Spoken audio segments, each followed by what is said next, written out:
Madame, monsieur, encore une fois, merci de rester avec nous. C'est une perte énorme pour les menuisiers de Delvaux. Au total, 80 ateliers des meubles ont pris feu suite à l'incendie déclaré aux premières heures de ce mercredi 28 septembre. Un bis à météo, le gouverneur de la ville s'est rendu sur les lieux pour évaluer les dégâts matériels après échange avec les ébénistes et visite des 6 maisons voisines touchées par le feu. Gentini Ngobila évoque des circonstances accidentelles. Un comité restreint a été mis sur pied. Il aura pour mission d'identifier les victimes et étudier la possibilité de relocaliser les menuisiers vers un autre site ou de construire sur le même lieu une galerie un peu plus moderne. Une palissade sera placée à cet endroit pour sécuriser le site. Retour sur ce drame dans ce reportage signé Lindel Kinsangi et Mati Moulobo. Des gabarits en cendres, c'est dans cet état que se trouvent plusieurs meubles de l'espace météo qui ont pris feu dans un incendie qui s'est déclaré tôt ce mercredi.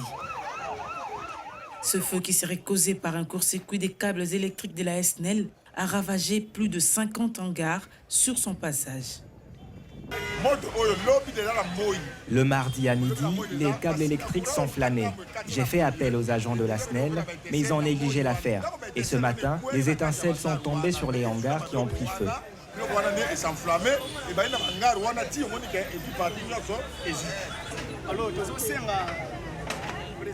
Que le président nous vienne en aide. Ce site permettait aux jeunes de travailler. C'est l'une des raisons pour lesquelles il n'y a pas assez de Kuluna ici à Delvaux.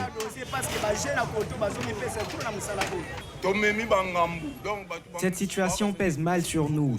On a travaillé sur les commandes des clients, mais on ne peut plus leur rendre leur dû. On ne veut pas passer pour des escrocs. Que les clients viennent pour constater les faits par eux-mêmes. Au-delà des hangars, plusieurs maisons d'habitation environnantes ont également été touchées, causant ainsi des dégâts matériels importants. Mon enfant m'a appelé autour de 13h30 pour m'informer de cette catastrophe. C'est du jamais vu, de grâce, personne n'est mort.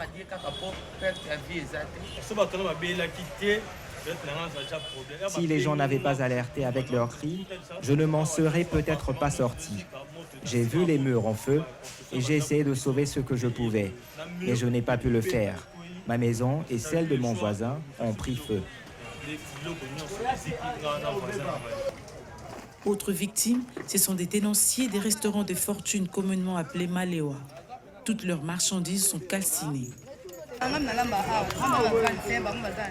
Nous avions pour habitude de chauffer les haricots en soirée pour les cuire au petit matin. Mais hélas, tout est parti en fumée. Dans ces drames, on compte aussi des rescapés. Tout en compatissant avec leurs collègues victimes, ces ébénistes craignent d'être la prochaine cible. Le feu a rapidement atteint notre bureau d'association. Ceux qui avaient passé la nuit ici ont tenté d'arrêter le cours du feu pour qu'il ne se propage pas à d'autres hangars. Un drame qui renaît ici plusieurs au chômage, mais aussi ceci vient relancer la problématique de l'industrialisation de l'espace météo.